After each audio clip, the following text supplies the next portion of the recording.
إن الحمد لله نحمده ونستعينه ونستغفره ونعوذ بالله من شرور أنفسنا ومن سيئات أعمالنا.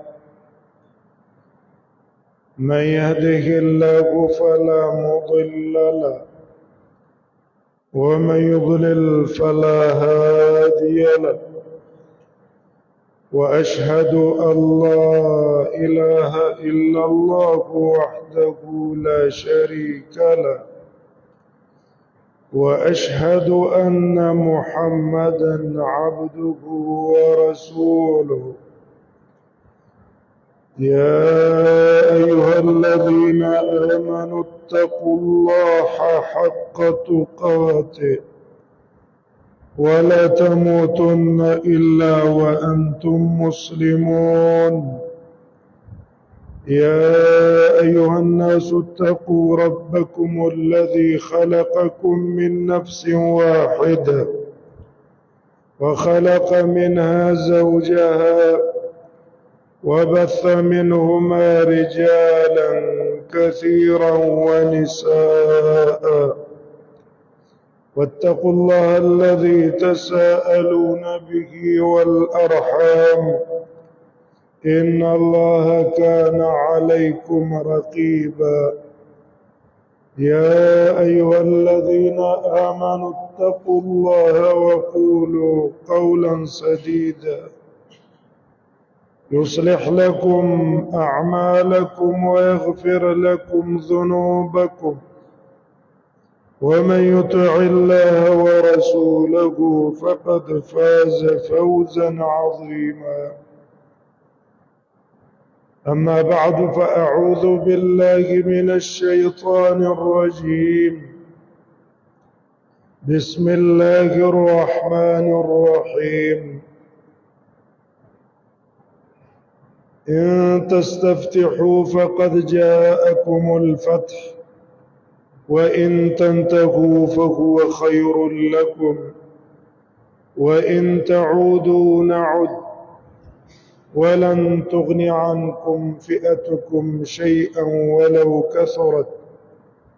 وأن الله مع المؤمنين. محترم حاضرين، رسول الله صلى الله عليه وسلم د سیرت سلسله روانه وه. غزوه بدر کله چې مکی مشرکانو سره جنگ شروع شو، او رسول الله صلی الله علیه وسلم خپلم په جنگ کې به ایسه واغستله، او صحابو ته ترغیب هم ورکو چې قوموا الى جنة عرضها السماوات والارض. داسې جنت چې د اسمانونو او د ځمکو نه ډېر غټ دی، هغې ته ورپاڅېږئ که الله شهادت له درکړو نو جنت ته هم الله بوځي. د دې ترغیباتو نه وروستو صحابه خپل هغه بهادري او شجاعت په میدان کې ښکاره کړه. هغه کسانو کې یو حمزه رضی الله عنه، دا حمزه رضی الله عنه دم په بدر کې ډېره غټه شجاعت او بهادري ښکاره کړې. الله دله شجاعت او بهادري ورکړې وه، څوک ته په میدان کې ټینګېدی نه شو. مخکې تیر شو د کافرانو نه چې 3 کسه راووته، د یو پسې حمزه ورغی، ویستې په هغه ځای باندې مردار کړو. د هغې نه وروسته یې بیا ډېره سخته بهادري ښکاره کړې ده، او ډېر کسان یې وژلي هم دي او زخمیان کړي هم دي. عبدالرحمن ابن عوف رضی الله عنه هغه په خپله د یو کافر خبر را نقل کوي امیه او طویل امیه دا په دې بدر کې وروسته مردار شوی دی نو دې امیه عبدالرحمن ابن عوف گرفتار کو نو دې امیه ته تپوسو کو چیرې دا کسته پتا سو کې ځان باندې شترمخ بڼې لګولې دي د کاغي په جنگ کې ځان بټول پټ کړي زغره به چولې وې ځان به پټ کړي او داسې طریقه باندې پټ کې وو اکثر بچانه په جندل جدا څوک ده په دې پټکی کې بڼې لګولې د شترمرغ ته پوښتې ته کو چیرې دا بڼو والا څوک دا شترمرغ بڼې چې لګولې هغه تل دا حمزه ابن عبد المطلب دی رسول الله صلی الله علیه وسلم تر دی دې امیه ته ویل ذالک فعل بنا الافاعیل دا موږ له چې شکست راکو میدان نه وترولو او مجبور کو تخته تا اصل کې دا د دب کارو چې څوک پرې خوستن هر یو تن تم وړاندې کېدو به حمزه رضی الله عنه هم دې ډېره بادری کړې زبیر بن العوام رضی الله عنه دا د رسول الله صلی الله علیه وسلم د ترور زیو دم په دې کې ډېره بادری ښکارا کړې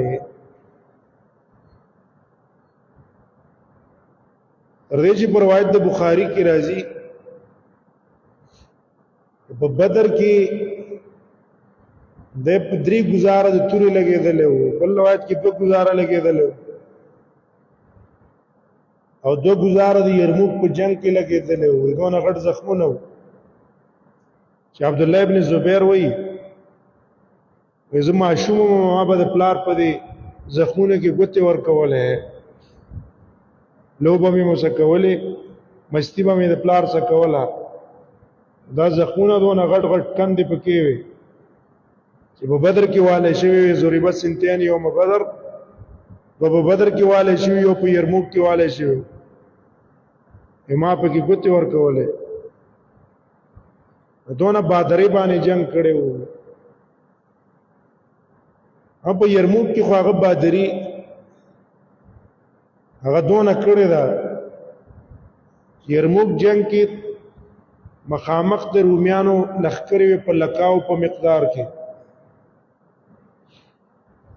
یو طرف ته داغي دریاب او بل طرف ته تغرو او شاته ځان ته خندق هم کنه له غرم خندق هم کنه له چې هغه طرف هم څوک ناراضي نو دی زبیر ابن العوام ته کسانو ویل چې راځي په دې کافرانو مخامخ په مخامخ په حمله وکړو وې سکونه کې بدن نه ورنه نوځو یا به طبیعت واپس ژوندۍ راوځو او یا به شهیدان شو عبد الله ابن زبیر ته ویل ما په تاسو اعتماد نشته ازنه چې ما په ورواچوي او تاسو برانه به شاته ټول پاتې شي هغه ته ویل نه من به تاسو شریک حمله کو دنه بور نوځو د سکونو کې به ورځو عبد الله ابن زبیر تیار شو امرګری مو تیار شو عبد الله ابن زبیر چې څنګه حمله وکړه په سکونو باندې مرګری شاته پاتې شو مخکې زړې اونکړې شو عبد الله ابن زبیر ته تیر اوتلو بار هغه سر ته تیوتو واپس به ته کافرانو راتاو شو او به په تور باندې وال کولی ځانې ته بیت دي خوراويستو په دغه ټیم کې دا په تور باندې په دې شاته په دې ولو منځ کې به گزار وکړو واغه زخم پاغه باندې وو نو په بدر کې یو کافر را وړاندې شو چې ځانې بالکل په اسلحه کې پټ کړي او صرف سترګې کار کېدلې اور ځان پټ کړی و کمیسونه اچولي وو د اوسپنې په هغې باندې بس تورې او دې شي به پې ګزار نه کو صرف سترګې کولاوې وې ذات الکرش ورته ویلو په دې باندې مشهور په بادرۍ کې په مشرکانو کې هغه ته زبیر ته راوړاندې شو نو زبیر رضی الله عنه ته ویل چې زه ذات الکرش یم زبیر بن عوام رضی الله عنه ته ویل پیغور ولا ورکړو یا ابن ام انمار مقطعه البذور اې د ام انمار بچیا ستامور خو سنتګره ده ته د سنتګری بچی اتحاد الله ورسوله الله او رسول سره مقابله کې او په میدان کې لاپم خلکو تکي جز پلان کې ما هغه په گزارو کو ته دفاع وکړه عبد الله ابن زبیر او ما په دې برچه باندې نه رسا په دې سترګو کې وو او دا برچه مې ته دن نه دونه تا وکړه چې به تر راوتل نه وي خپې مې په کې قستلې زور مې وکړو پس داغه نه مې تر راويسته او دونه په زور مې والو چې د دې نيزي طرفونه بالکل کاږي وي والو سره کاږي په کې ورنوتلو ابه حدیث کې راځي زبیر رضی الله عنه وایي ما ته رسول الله صلی الله علیه وسلم ویل چې دا نيزه دې مال راکا یو وخت پورې ما سری به ته بل درک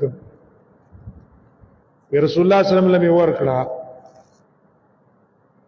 بیا چې کله رسول الله صلی الله علیه وسلم وفات شو ما ته بیت ملاو شو ابو بکر صدیق چې خلیفہ شو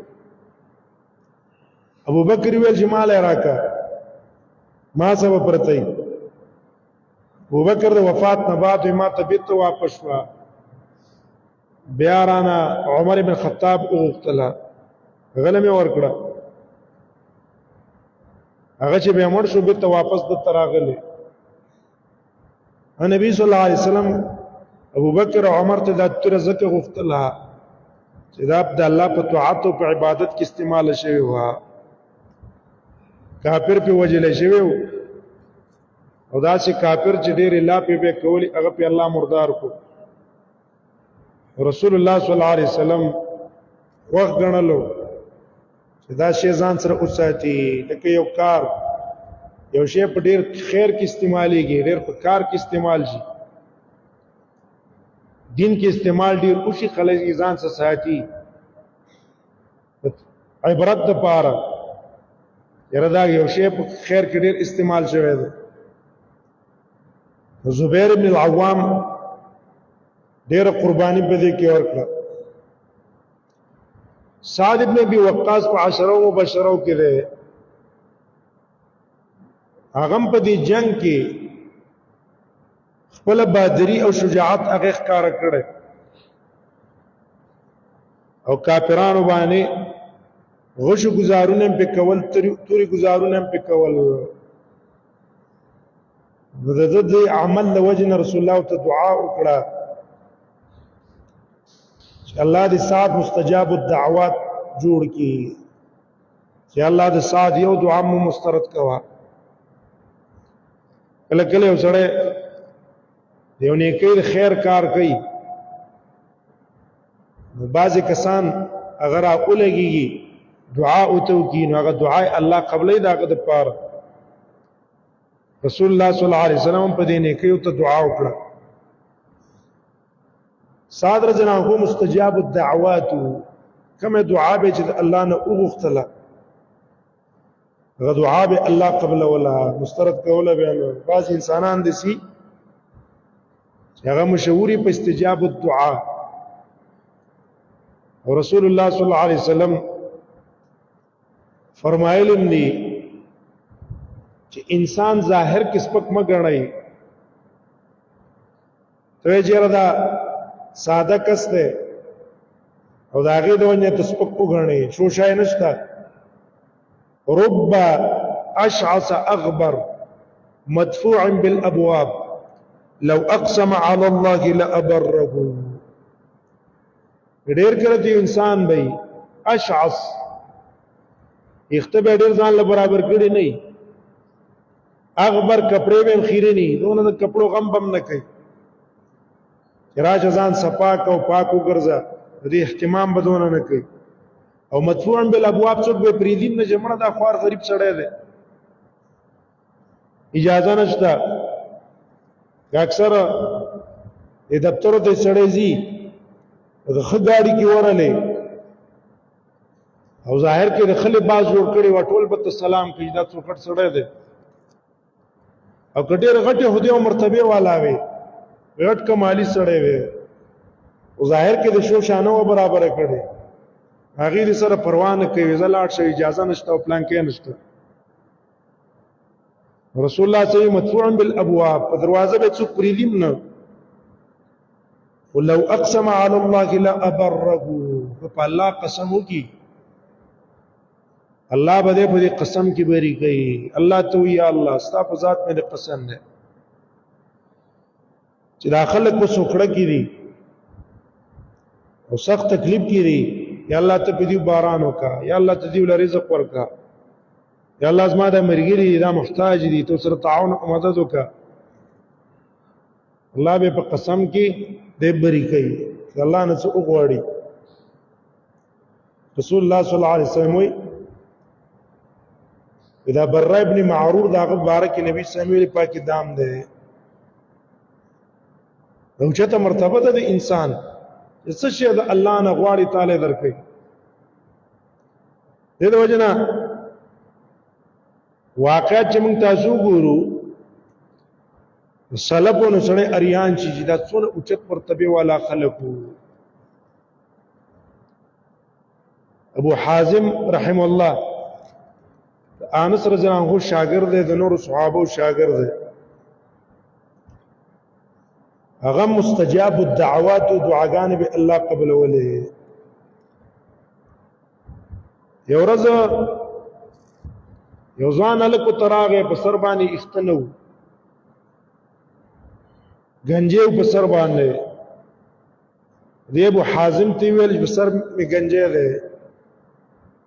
اخته په سره راقی جن او اکثر خلک مان نفرت کوي دې وجه نه چې اسما په سر اختشته ده نه الله نه دعا وکا چې اسما په دې سر الله اخترا وکړي وحازم تل کېنا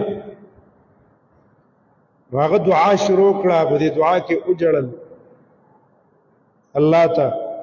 خپل وخت کې به راواغستې داغه په سر باندې راخ کړي او ته زه د الله په حکم باندې پاتېږم چې پاتې دو الله ولا په سر باندې اختراع او خېجول هغه دعا ول الله قبول کړه دا الله سره تعلقات لو اقسم على الله لا ابره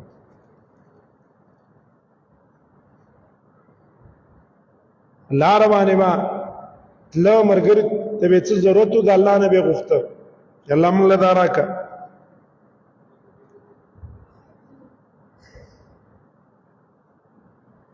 یو بل ایوب نو مې ده هم په تابعینو کې ده ولار کې مرګري اسرا الله په لار کې روانو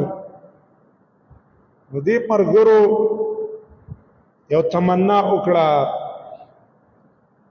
شر ارمان دے چې موږ له الله په دې بیابان کې کچھ را کړه ہے چړ بیابانو الله تازه کچھ را کړه ہے کچھ خوړل مې هغه چل ګوره الله ته دا آسان ده سګران نه ده الله نه غواړي دا غین رسول الله تعالی جی الله زما د مرګري کچھ غواړي کچھ لور کړ چې لږ مخکې لاړو وې کتل ته دوه تازه بورې د کوچو پرته وي مرګرو تل دونه کوم دا واخلې الله نن کوچ غختري ول درې کړو هغه لار ارمان د دې کوچو سره شاتم وي دوانه مکشي او دوانه او خړلې شي دا ډېر مزیداري اول ګوره کوم ذات چې له کوچ درکړه هغه ذات ته له شات هم درکولی شي. الله ته سوال وکړو چې یا الله زما دا ملګري شات غواړي ته ولا ورکړه. لږ مخکې لاړو دوه ټپکې د شاتو ډکې پرتې وې دونکم واخلئ دا او وی خورئ. نو دې ته ویل کېږي اوچته مرتبه استجابت الدعوت. یو انسان دعا الله قبلوي. دې دعا الله قبل ولو اقسم على الله لأبر. دې کې سعد هم سعد بارک راضي او مجلس کې ناستو یو تن را ولګېدو ابو بکر په عمر پسې په عثمان پسې او په ابو بکر پسې بدی ویلا. زه ته پاسات خیره وکړې چې یا الله کدا سره په باطل ای او دا په ابو بکر او په عمر پسې بيزه او په عثمان پسې بيزه خبرې کوي.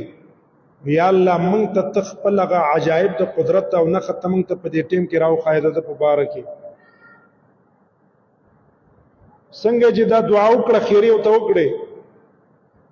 په دې کې ولېونه اخراغه او د پاسه په د باندې کې ناستو په خوځېدو تر څو پورې سات استری نه و ته پاتې دونه هغه ځای باندې الله غ مردار کو. ځکه مستجاب الدعوات دی وجنه کوشش پدا کو. یو تن نیک انسانی د الله سره تعلقات د دنیا اشین سره پروا نه ټول تعلقات د الله سره. هغه نه موږ دعا وارو چرته خیرات وانلو بیزه هغه ته موږ د کور رسو بیزه هغه ته ضرر اور رسو. هغه د بعض انسانانو خو مزاج دی چا سره به کار نه اصل لګیا وي هغه چې خبر شي ضرورت دوک رسیږي چرته خیره د زړه نه نوځي او که یو د تخیره وکړل کنه نو ټیک د ظاهر کې بس ظاهر کې په ترقی رواني خدا ترقی ستانه د زوال له زوال قارون د الله ترقی ورکولا ونه مستی کې راغی چې د موسی عليه السلام مقابله ته ودرېدو ولیکن دا ترقی نه و زوالو یو ټیم استراونیو. ان الله لا يملي للظالم الله ظالم ته مهلت ورکړي کوا کوا کوا حتی اذا اخذه تر دې چې به الله را اونیسي به سره پریدي نه دې باندې بسړې به نه خوشاليږي. دیو جن د نیکانو نه دعا غستل پکار دي او دا غي د خیرو نه ځان ساتل پکار دي چرته موږ ته خیري اونې کی دوه کتورونه رسیږي. ودي سعد رضی الله عنه مستجاب الدعوات او د تچاوي ویل ستاسو دعا الله څنګه قبول کړه ته مستجاب الدعوات الله څنګه وګرځولې. هغه ته ویل په بدر کې وې ما جنگ کو ځکه عبد الله بن مسعود وی دسي جنگ کو كان سعد يقاتل قتال الراجل والفارس دسي جنگ کوله کده پیدل او اسوالا منډه وي په یو طرف کله ورشي کله په بل طرف ورشي. هغه سخت جنگ دی وجنا هله په غنیمت کې سم ډېری او راجل په ځای باندې ولاړی وی دواړه قسمه جنگونه هغه کول. وی رسول الله صلی الله علیه وسلم په ما راغې وی ما د غشو گزار کو په کافرانو په بدر کې وی دا دعا مې کوله اللهم زلزل اقدامهم وارعب قلوبهم وافعل بهم كذا وكذا. یا الله دې مشرکانو په اوخذوا یا الله دې په زونه کې روغ واچوا یرا روغ پکې واچوا چې مؤمنانو نه زړه کې غبرهټ راشي او یا الله داسې وسوکا وی رسول الله صلی الله علیه وسلم په هغه ټیم کې چې دا دعا معنا واورېدله ویل اللهم استجب لسعد یا الله د سعد دعاګانې تنور قبل وا دا مستجاب الدعوات وګرځوا. هغه نرسته بچي سعد دعا کوله الله به دعا نه مسترد کوله. عمر بن خطاب بارک زمانہ د دور خلافت کې د اسعد د کوفی علاقې گورنر وو. عمر بن خطاب رضی الله عنه په خپل دور خلافت کې با خپل گورنرانو پسې به تعاقب کاو، نور کسان به پسې چولې چې دا څه کوي څه نه کوي. کله په خپل چې کوم ځای ته تللی شو په خپل ممتلو بغیر د دې نه چلته خبر ورکی چې ما یو ځل خبر ورکو چې زه دې پلان کې ځای ته درځم، نو بیا پیدا څه شو د تحقیق هم دغه سی ورشه چې چاته پته ولګي دا څوک دی څوک نه دی. اکم کس چې ځان سره وانه هغه تم وایا ته راځي او طرف ته ځو وجداد چې د اصل کې داغي څه ته کنټیکټ نه او دغه ته خبر ورنه کې چې تاسو په طرف در رواني او ته راځي او طرف باندې ځو تا ته به د پته ولګي چې ستا عاملان د خلکو سره کوم معامله کوي، کوم کارونه کوي، کوم کارونه نه کوي. عمر رضی الله عنه عمالو پسې کسان لګولي او چې شکایت به پراغ نو معذول اول به د دې سعد رضی الله عنه مبارک بعضی کسانو مفسدانو شکایت وکړو. عمر بن خطاب ته پته وا چې ردا سعد صحیح دی دا علاقه والا چې کوم دي دا شرین فسادین دي سي بيزي خبرې کوي. عمر بن خطاب د سات سره کسان کړ چې لاړ شه د پټول علاقو کې په جمعتونو کې مانځنه بعد اعلان وکړ چې تاسو د سات مطابق څه شکایتونه وي وي د دې لپاره چې دا پته ولګي خلکو ته. عمر غرض دا چې د خلکو ته پته ولګي چې سات ما په څه جرم یا په څه نقصان باندې معذول کړی نه دی، یعنی دا کې نقصان دی، دا کې خطایی ده، د خپل معامله په عدل او په انصاف چلولې. کوم علاقې ته به چې کس قدرت دلو سات به مسرو ټول علاقې والا به د سات صفت کو چیرې دا صحیح سره ده عادل او په انصاف باندې چلے دل او ظلم او زیاته د چا سره نه کړه ہے. په دې کې یو جمعه ته ورغی، هغه جمعه کې هم دغه اعلان شو. په جمعه کې هر چا خو ویل صرف یو سړی پاتې دو او ته ویل اما اذا نشطنا وتا موږ له قسم را کو چې تاسو دې په الله قسمی چې په دې سات کې څه نقصان یې موږ ته بیان کړي. وتا چې کله موږ له په الله قسم را کو نو زه ته صفا بیان وایم چې انه لا يقسم بالسويه ولا يعدل في الرعيه ولا يسري بالسريه. دا چې کله تقسیم کوي تقسیم کې انصاف نه کار نه علي چې ټول ته یو شان شی ورکی، عادل نه کار نه علي او جهاد لخپل نزي نور کسان لګي ځکه دا نقصانات دي. سات په دغه ځای کې وتا خیره وته وکړي ویل اللهم ان كان هذا قام رياء وسمعه. یا الله کدا سړی په دینیت پاتې دلی چې خلکو ته ځان اوخی چې زم ګوره نه ډر به باکه بای سړی را پاتې کی اسی په خبره کې ځان نیک نیک لګی کې نظم څوکې او موږ تاسو هغه ته تعبیر په نه ډر به باک کو کنه ویل کدا نه ډر به باک دی، نه ډر به باک معنا به باک دی، دا خو بد صفت نه ډر به باک دا خو کمال صفت نه دی. قران کې الله ویل لكل همزه لمزه، هغه انسان دی تباشي چې مخامخم په خلکو عیب وای او په پشي شام په خلکو باندې عیب وای.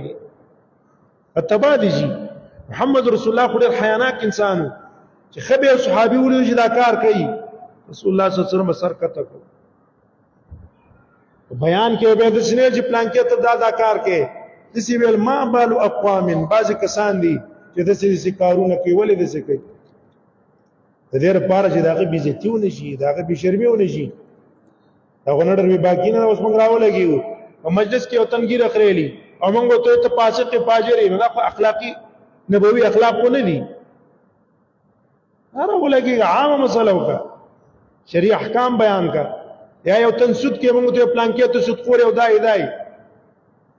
دا خو نه ډېر به باقی نه دا خو تبعید ویل لكل همزه لمزه عامه مسله بیان کا عام مسله کې ما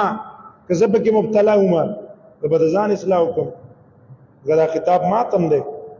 بل عمرګری هغه هم دا غي اصلاح وکي بعض کس دا کار کوي دا د ځان خودو د پاره چې خلکو ته ښکارا شمه چې والله دا چا پروا نه ساتي نه کمال الله د حیا کمال له حیا انسان کی صفت د حیا د اوچت صفت ته یره څوک زما د طرف نه خپنه شي خبر پويږي چې را دا سړی اوس ما څه چل ول کوي او زه مرکه کچې اوس کدا خبر او تو کومه دا غریب عظمت نه شي خراب نشي ونه شرمېږي بس دا برداشت وکا دا د مؤمن صفت او اخلاق دي ویا الله کدا سړی سمعت او دریا د پاره پاتې دلې فاتل عمره یلا ډیر عمر ولا ورکا زری ممړ کا عمر ولا ډیر ورکا او عرض للفتن او یا الله د عمر سره سره دا قسمه قسم فتنو ته وړاندې کا دغه چې د خو په دې مجلس کې په دین اطرافات سي ټول خلک زما صفت کې په دې ټول علاقه کې دې را پاتې ځان نډر به باک کار کوي یا الله تی فتنو ته وړاندې کې د سعد رضی الله عنه دعا الله قبول کړه دغه سړی الله عمر ورکو او دون عمر چې دا بروزي به کته په سترګو را غورځېدلې وي د بوډا توپ د وجنه او په لار کې به ولاړو کان يتعرض للجواري خزي بچ تیرې دي جنکې به تیرې دي د بس کونډلې کله یو جنې له ګوتی وروړي کله به له ګوتی وروړي سپینګیره سره چې دا کار کوي څونه به بدښکاری ځوانم به ډېر بدښکاری چې سپینګیره دا دغه د پاره غټه فتنه دغه سره سپینګیر توپ نه دا کار کوي دیو جن شریعت کې راضي رسول الله صلی الله علیه وسلم فرمایي درې کسان دي ثلاثه لا يكلمهم الله درې کسان سب الله خبرې ده رحمت نه کوي او لا ينظر اليهم نظر د رحمت به متنګوري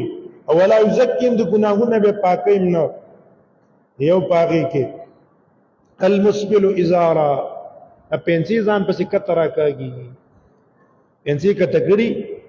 ځان پسې را کوي دته الله د قیامت پورز باندې ګوري نه نن سبا زموږ ستاسو معاشره کې دا پنشن دی کته ځان پسې پنځي را کوي دی باندې سره شو دخ کاری ولیکن حقایق بدل جوړي دي شو د توپ ته خلق کمال وي پنشن وته وي پنځي اوچته کا رسول الله صلی الله علیه وسلم اسفل من الكعبين ففي النار د کعبین نه کوم کپڑا خطه شو دا به ورته الله بوزي کته کې به نه کته د الله تسره ګوري نه عمر ابن الخطاب رضی الله عنه اخر کشمکش کیو د مرګ برچواله شوی کلمیش لیدلې دا غین رسول به شهید شو یو الک ځوان الک قریشی ځوان عمر ابن الخطاب ته پوس راغی عمر ابن الخطاب ته پوسیو کو چې عمر ابن الخطاب ته کو ته چې پنځي کته دي هغه تل یا فتا یا لکه ودا کپڑے را پورته کا دې سبا دې کپڑے نه خرابېږي او په دې کې د الله نه هغه طاعتم پکې ده دا کته کوم په دغه ټیم کې ته دا وصیت یو تو کو پنځه ځان به مرا کاګه مستاسو معاشره کې وګورو پنځه کته را کاږي نه دا څه کمال نه دی پنځه اوچته وساته الله ته ګوري نه المسبل ازاره یو نه په ګناه کبیره کې ده که په مانځ کې د پنځه کته وي په پړکو نه کته وي او مونږ دې کو استاد مونږه مونږ شو دسته ماته حدیث کې راځي رسول الله صلی الله علیه وسلم اولیدلو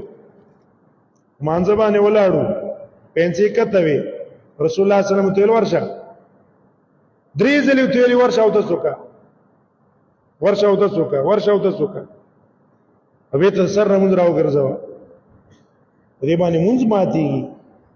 سړی د پاره پنځه کته کول او مانځه کې حرام د مانځه نه بارم حرام دې وجه نه دي عادت منګوالو په دې پړکونه لګي راپورته که بس یو سړی بدی نه ښکاري بده خو سړی ښه ښکاري ټیک ډېرې موچته وما چې بیخي هغه نیمې ته د رسولي یا پازه ته د رسولي چې خلک ته نظر کوي هغه سیاب د شهرت ته هم ځان ساتي چې د ټولو خلکو ته نظر چې دا څوک دی لیکن کته به ځان پسې راکاږم نه ځان پسې راکاږي دویم رسول الله صلی الله علیه وسلم فرمایي المنان یو روایت کې منان دی منان زبادون کې تاسو ما خېګړ او که احسان مې د سره وکړو او به زرا لګي که متا باندې زبادنه کومه دا پلان کې مې سکړې دی پلان کې مې سکړې دی پلان کې کار مې لکړې دا مې د لوکو زبادنه چې کله به ته کوم په احسان باندې هغه ثواب خو مې لاړو برباد شو لیکن د الله په غضب باندې اختشم سره پاکي به مې نه دا یو ځکه زبادنه به خېګړی چا څنګه کو ما تاسو منډه واله یو کار کې تعاون مې د سوق مالی یا مې یو مشوره رائے د لدر ک پاګې باندې وزي ته الله ورسولې زبادنه پتا نه کوم که زبادنه مې کزان مې تباہ کو هغه اجر او ثواب مې برباد کو دیو جن هغه ذکر او مذاکره هم نه کوي علما وایي تا دې یو تن څه احسان او کو احسان تا ته پته راځي دي انسان مزاج دسې دی کله نه بعد زور شم او د باندې سلام اچوم او د سره کینم نو هم دا بد محسوسي به مو ورزه سلام هم په ما چوا خپل مو ورزه د دې لپاره چې دا په من کې رانه شي په ازا کې رانه شي او سورۃ بقره کې الله اخرنی یو پاو سورۃ بقره اخر ایسا درې می سپاری نه رستو الله دا یو پاو تقریبا د زبادنه او د عذاب د دې په بدای کې ویلي مثالونه الله ورګړي صدقه کې چا سره خیره خېګړه چا سره کې چا سره منډه وي چا سره تعاون کې به ته زبادنه مکو الله دا غي د پاره مثالونه بیان کړي استعمال به بربادي ځای دیو جن چا باندې زبادنه اونکو ستا تربیت کې دی مثلا وراره دے خوره دے یا دے بل د ترزوی دے تراولګه تاسو احسانات کو هغه احسانات په وجه باندې هغه الله کمال ته ورساو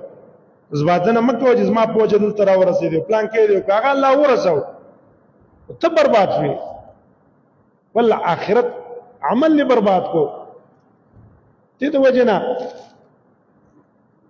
شری قانون غدا ده عبد الله ابن عباس وایي کما خېګړه چې د کول اسپک وګڼه چې دای چي نه ده چې کله د خپل غټه خېګړه اسپک وګڼه لته بس بادنه نه کېداږي احسان زبادنه په پچانه کې چې لدا کوم او زدلاغه کوم او پلان کې دل کوم و دې سړي سره الله خبرې نه کوي او درېم شیخ زانن شیخ زانی سړي خزشتا او هغه را لګي د دینه بعد سپینګیره شه ده بهم په پته ملوک سره لګي پردو خو سره تعلقات ساتي په موبایل پردو خو سره لګیا ده عام د پردو خو سره راولي یادال ته ورزي دا انسان الله تعالی و د قیامت پر ورځ نه پاک کی او نبه جنت ته داخل کی او نبه صلی الله د رحمت خبري وکي لکه د سپینګیره ستا خپل خزشتا داغه نستا حاجات او شهوات پوره کیږي ستا څه کار دی چې د پردو د خسر تعلقات ساتي سوالي تعلقات ساتي ستا دا خزه ده دین ستا دا نه پوره کېدو شریعت تعالی بل واده جایز کړی دی بل واده وکا دویم وکا دریم وکا څلور پورې تا شریعت ویلي دی هغه تعالی جایز دی داغه حقوق په صحیح طریقه باندې ادا کړي ولې د بد عملو په بدکارو په ذکر ځي د پردي حیا هغه اخلي وزړه را لګي د پردي خزه تعلقات ساتي خدا خزه هم د چا خوري ابا د چا موري ابا د چا لوري ابا د چا وريري ابا د چا خورزي منګه د خپل ځان د پاره نه خوخو بل نه هم نه خوخو دیو ځوانو رسول الله صلی الله علیه وسلم کینو نصیحت او توکو هغه له الله نبی اسلام کې داخلي ګم دا ارڅ منم او دا زنا مسله په کې ګراته ګرانه ده رسول الله صلی الله علیه وسلم ډېر په خسته اخلاق سمجاو کو وته ویل وته دا زنا اتحبها لاختك ته دا زنا د خور د پاره خوخه استاد خور څه څوک بده مليو کی وینا ویلور له خوخه وینا پترور له خوخه وینا نوې ورېدې له خوخه وینا خرزې له خوخه وینا وی ګوره ته چې چا څه بده ملي کې دا هم د چا تروري د چا بخوري چا بورېرې د چا بخرزې اسغه ستړي ویل چې اې د الله نبی بس توبه مې ده زبا کله دغه طرف ته توبه نشم نو دیو جن الله هغه کسب شرمونه او شرمو ویل به اصابتني دعوت صادم و اذا سات خیری ما باندې لګیدلې دي هغه ما ته خیری وکړ په ټیم کې هغه خیرو انجام سره وته چې سره د سپینګیرتوب نه زه په کوڅو کې ولاړم په لارو کې ولاړم او خزي تنګو ما پازابو مې ګوتې ولاړم و دې ټوله معاشره کې زمانه د خلکو نفرت ته دا دغه دعا را رسیدلې دې وجه نه ساعت مستجاب الدعوات شو لہذا من بد کار نه کو چې مؤمن شرمو یا مؤمن بي عزت کو ولی شرط سنه چې دا مؤمن زړه نه مونږ ته چې خیری اون غیږي په خیری راتو خېتلې سات باندې کې کار مونږ سونی شي لکه سات اسړي سچ څنګه خیری او تکړه سات رجنا غوډه رغټه قرباني په دې کې ور کړو دغه وجه سات مستجاب الدعوات بل په دې قرباني ور کولو کې ابو عبیده ابن الجراح د ایمان راوړیو او په دې جنگ کې د پلارو کافرانو سره مرګریو دا پلار به هر وخت په دې عبیده باندې حمله کوله رضا د خپل زوی مړ کوم دغه مکه مشرکان په کوپر کې ډېر سختو دا نه برداشت کول چې زما زوی څنګه په ایمان کې داخل شوی هغه تعرض کو دی خپل زوی ته چې رضا د زوی مړ کوم عبیده ابن الجراح په ځړ کې بیان خپل پلار باندې شفقت وو چې رضا د پلار په دې حالت کې مړ نه کم کوپر باندې لاړ نشي یا به همیشه جهنم ته لاړ شي نو د بتزان چپ چپ کو پی وجو سره باندې پلار حمله کوي دا ځای به پرې کو په بل طرف پلاړ پلار په هغه طرف ته راغی د به هغه ځای پرې کو بل طرف ته بلاړو بل ځکه به جنگ کو پلار په پسې بیا راغی ابو عبیده ابن الجراح چوکت الجزما د پلار مانه په قلاریږي نه وجنی می زه خو ځان ساتم او یا مجره په کوپر په حالت لاړ نشي دې الله بوله رستو توفیق د ایمان بوله ورکی نو کله چې وې دې ما ته راوړاندې شو اخر نه پرې پستله ما اس طرح ولګیو د پلار مړ کو پلار مړ کو الله د آیاتونه راولېګل لا تجد قوما يؤمنون بالله واليوم الاخر يوادون من حاد الله ورسوله کتب یو قوم مندنه کې چې د الله او د رسول سره به ایمان په لري او هغه کسان چې د الله دشمنانی دي د هغه سره په ځړ کې مين او ساتي یوادون من حاد الله ورسوله الله او رسول سره مقابله کوي دا په ځړ کې مين او ساتي ولو كانوا اباؤكم او ابناؤكم اگر کدا دشمن د الله او د رسول د پلار ولی نه پلار دی پروا نه کوي ابناهم کزامنی پروا نه کوي او عشيرتهم او اخوانهم وعشيرتهم وروري ولی نه قام قبيله ولی نه سره پروا ول نه کوي د ایمان په مقابله کې الله د آیتونه نازل کړ د په صفت کې او د اویل من تاسو ته چې کله په ایمان کې داخل شوي نو په ایمان کې به بیا د خپل ولای د قومیت د ملکیت لسانیت لحاظ به پکې نه ساتي بس الله او رسول چې څوک تابع دي هغه زمونږ ورور دي موږ سره مینه ده موږ سره محبت ده هغه په افغانستان کې ده کا په ایران کې ده کا په چین کې ده او هغه په تاجکستان کې دی که په روس کې دی که په امریکا کې دی خو زما ورور دی موږ سره مینه هم کوو موږ سره محبت هم کوو د هغه په ترقي به خوشحالېږو د هغې په تنزل به خفه کېږو او چې د الله او رسول څه څوک دشمن دی هغه زموږ ستاسو ګاونډي دی که پلار هم دی زموږ دشمن دی هېڅ تعلق هم ورسره نشته دا د ایمان هغه مضبوطه کړۍ ده حدیث کې راځي اوثق عر الایمان د ایمان مضبوطه کړۍ الحب فی الله والبغض فی الله د چا سره مینه کول د الله دپاره او چا سره بغض کول د الله دپاره دا مضبوطه کړۍ ده دې صحابو دا ثابته کړه بیا راولی به خپل پلار یې مړ کړو ابو سفیان د ټول مکې مشر دی او غټه مرتبه ده د هغه کله چې فتح د مکې نه مخکې مکې مشرکانو لږ دوکه وکړه ګمان یې دا و چې رسول الله به خبر نه وي دا ابو سفیان راغی مکې ته په دې نیت چې زه به رسول الله صلی الله علیه وسلم سره نوې ډزبندي به وکړم کوم نقصان چې زموږ شوی دی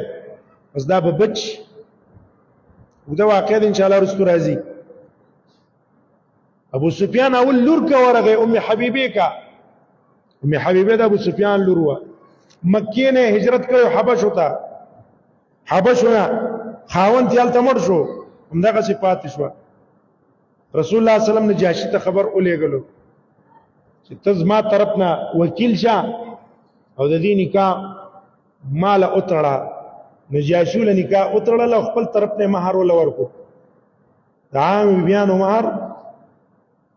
دا 1500 درهم وو ام حبیبي 4000 وو زیات مهر وله ورکړو نجاشي او د هغه ځای نه رسول الله ته راولېږله ابو سفیان ډېره موده پس راغی ام حبیبي که په دې نیت ته چې دا مې لور ده محمد رسول الله خو زما زوم دی زما دا لور به را ولګېږي ما سره به تعاون او مدد به وکړي او خاوند به رضا کړي دې خبرې ته چې یاره دا تجدید د عهد موږ وکړو نوې ډزبندي وکړو دغه 10 کاله ډزبندي شوې وه او 2 کاله کې دننه مشرکانو دوکه وکړه سلوز مات شو نو کله چې دا د ام حبیبي په هغه بستره د رسول الله پرته وه د ابو سفیان په کېناستو زر ته هغې تاو کړه هغې ته راغونډه کړه دې پلار ورته وویل ای لورې یو خبره ده نه تپوسمه زه د دې بسترې لایق نه یم او که نه دا بستره زما لایقه نه ده کمزورې ده بعضې وخت کې سړی یو خیرن غوندې کې شي خراب شي ستې خلک راغونډ کړي طرف ته وغورځوي راځي په دې ځمکه به کښېنو او که نه زه لایق نه یم هغه ورته ویل ته لایق نه یې دا د محمد رسول الله بستره ده ته مشرک یې نجس یې بیا ورته ویل ای پلاره یو خبره درته وکړم ته خو ډېر عقلمند هوښیار سړی تر څو پورې به د بوتانو په عبادت پسې لګیا یې او رسول الله په دشمنۍ کې به مبتلا یې تر څو وخته پورې سوچ وکړه فکر وکړه په ایمان کې داخل شه او پاتې شو شپارس سره رسول الله صلی الله علیه وسلم ته موږ شپارس کوو نه بس رسول الله صلی الله علیه وسلم چې څه فیصله کوي هغه زموږ فیصله ده لور ابو سفیان ته ونه کتل چې دا مې پلار دی د علاقې مشر دی د مکې د ټولو کسانو مشر دی او راغلی دی کسانو را لېږلی دی نه ورته ونه کتل دې ته ویل کي الولا والبرا الله د پاره چا سره مینه او د الله د پاره چا سره قرآن اول الحب فی الله والبغض فی الله دا اوثق عور الایمان دی الله دا صفت موږ تاسو کې پیدا کړي سره ول پروا نه کړه همدغه د ابوبکر صدیق لور ده اسماء بنت عمیس اسماء بنت ابي بکر داغي مور مشرکه ده د ابوبکر خزه وا بیا چې ابوبکر هجرت کو دالته پاتې شو بیا څو وخت پس ابوبکر استفریق واستلا هدایت الله طرف ده الله ول توفیق هغه ته نو ورګړي صلح حدیبی په موقع کې رااله اسماء لوري وا اراده دا و چې اسماء ته ورشم اسماء د نبی صلی الله علیه وسلم ته پوښتنه کوي چې اې الله نبی زما دا مور مشرکه ده او ما ته پته ده په دین یې راغلی ده چې ما سره به د لور څه تعاون او مدد به وکړي، نو آیا زه اوس خپل ولي پاللی شم که نه؟ که اجازه کوې خو چې ته ویې کړم. رسول الله صلی الله علیه وسلم ورته ویل سلي خیر خپل ولي سو پړی د ایمان. ابو عبیده دې ته ونه کتل چې دا مې پلار دی، اول احترام ولکو ځان یې ته خوا دې خوا کو اخوا دې خوا کو. په دې بدر کې ابو بکر صدیق زوی راغلی، ابو بکر صدیق زوی نو رسول الله صلی الله علیه وسلم سره ابو بکر د ابو بکر صدیق زوی میدان ته ووتو، لا ایمان نه راوړی، رستو ایمان راوړ عبدالرحمن. نو دې میدان ته را د کېدو نیغ نیغ کېدو. رسول الله صلی الله علیه وسلم ته ابو بکر ویل اې د الله نبی ما ته اجازه وکړه چې خپل زوی پسې ورځم. نبی صلی الله علیه وسلم ورته ویل نه، هغه په قوت کې ته کمزور دی، هغه چې قوت کې نه اسې نه چې رانه شهید دی نه کی. نو رسول الله ته اجازه ورنکړه نو ابو بکر پسې ورتلو. نو هغه ځینو ته د आवाज وکړو، आवाज یې ورته وکړو چې یا خبيث اين مالي، اے خبيث زما مال دې سکو. تو قرآن مدینه ته ما هجرت وکړو، ټول پیسې خپل ته ما د لګټېری، ما غ پیسې دې زکړلې په وخت کې ایمان نه وروړې، رست ایمان راوړو. هغه ته لم يبقى الا شيكه ويعبوبي اقتل به زلال الشيبي،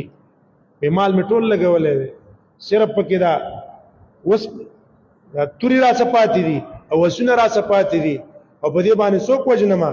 زلال الشيبي ستا غوند کې سپینګره چې گمراه شوی په سپینګرتوب کې هغه په وجنما ورست ایمان راوړو. ابه پلار ته ویل چې پلارا په حد کې زما د توري لاندې رااله، پته پته نه و زما د توري لاندې رااله، خو ما ویل چې رب ورکوره کې کپلار مې ده گزار مې در باندې نو کپړې مې کوستلې کني توري لاندې راغلې وې. هغه ته قسم په الله کزما د توري لاندې راغلې ما دې تنه کته تزمازوي. دې ته ویل کې الحب فی الله اوثق عور الايمان، الله د پاره خلق سره مینا، الله د پاره د خلق سره دشمنی، دا د ایمان ایسا ده. او دا ایمان ایسا اکثر من تاسو کې اوس نشته، من په قومیتونو کې مبتلای، قومیتونو کې دغه شان کافرانو منګه تقسیم په ملکیتونو کړي، دا پلانکې ملک دی، دا پلانکې ملک دی، دا ملک والا پاغي پسې خبرې کوي، هغه دې پسې خبرې کوي، او لسانونو باندې تقسیم کړي، دا پنجابی دی، دا پرسیوان دی، دا پښتون دی، او په یو بل پسې رد بد ویل سره دا غینا چې ایمان کې موږ تاسو ټول شریکي. شریعت موږ ته دا نه وایي چې ته پارسیوانې، الله وی تاسو تقسیم کړي، دا د الله تقسیم دی،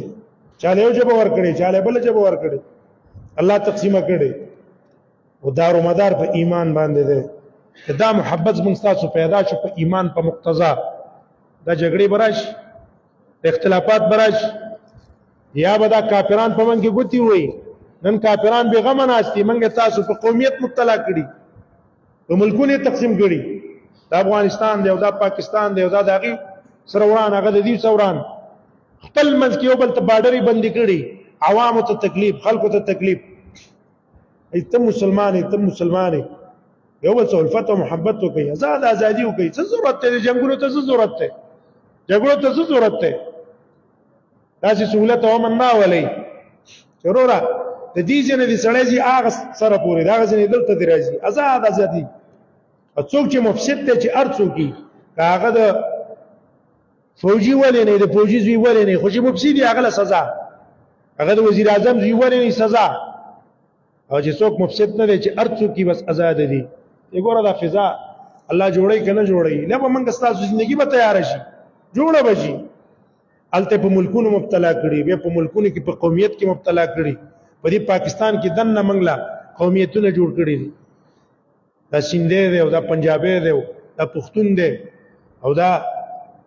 پنجابی دی، دا بلوچي دی دې قومیتونو بل ځای کې مبتلا کړي هر یو د بل خلاف خپې وهل موږ ستاسو په دې کې څونه رااله کله کله فضا دونه جوړه شي یو تن راولګي عام کس غریب مزدوري لته سرحد نه پښتون تلې بلوچستان ته تلې سند ته تلې اکسان راولګي وې ټکی راوي وي وې داغه نقصانات جوړ شي دا څه شي دا قومیت د اسلام مونږ ته نه وي ختمول غواړي چې ختم هم کړي ان شاء الله په ژوندۍ به الله پویم کی والله دا قومیتونه زموږ تاسو ختم کی په یو اسلام دی الله تاسو موږ الفت محبت پیدا کی ټول ملکونو کې چې چرته مسلمانانی الله دې زموږ الفتونه محبت تقص پیدا کی اندونه داسي يهودي په امریکا کې يهودي په هندستان کې يهودي په پاکستان کې يهودي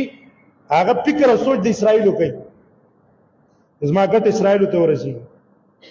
چرته چې ګټه کوي څلورمه حصہ په خپل ګټه کې د روپۍ هغه اسرائیلو ته ورکوي هغه دونه متحد دی فهم نمبر شیعه دی په دنیا کې چې چرته شیعه دی هغه ټوله فایده ایران ته ورکوي فایده دی ایران ته ورسېږي موږ تاسو په ملک پاکستاني دی باشنده دی فایده چاله ورکوي ایران ته ورکوي غم او تبا موږ د سنیانی یو بل سم دشمنی ده په قومیت هم دشمنی ده په ملکیت هم دشمنی ده حالدار چې قرآن موږ ته څه دعوت راکوي موږ ته دعوت اتحاد طرف ته راکوي راځي هلته مسلمان وجل کېږي زموږ ستاسو عقیدې والا موږ خپل کار وکړي دا زموږ نه دی الله دې موږ تاسو کې په قرآن او حدیث باندې اتفاق پیدا کړي ټول مسلمانان دې الله په دې متفق کړي والله دې زموږ ستاسو معاشره د اسلام سره جوړه کړي والله دې دا معاشره د دین مطابق جوړه کړي څو کسان چې موږ تاسو ته معاشري خرابوي الله دې هغې ته هدایت وکړي هدایت په نصیب کې نه الله دې خپل قدرت او په طاقت باندې ختم کی دا خلک نور د شر او د نقصان ناغه محفوظ والله دې زموږ تاسو اخر خاتمه په ایمان کې عذاب د قبر او د عذاب د جهنم نه الله موږ تاسو ساتي او جنت ته الله موږ تاسو به حساب کتاب داخل کی بارك الله لي ولكم في القرآن العظيم ونفعني وإياكم بالآيات والذكر الحكيم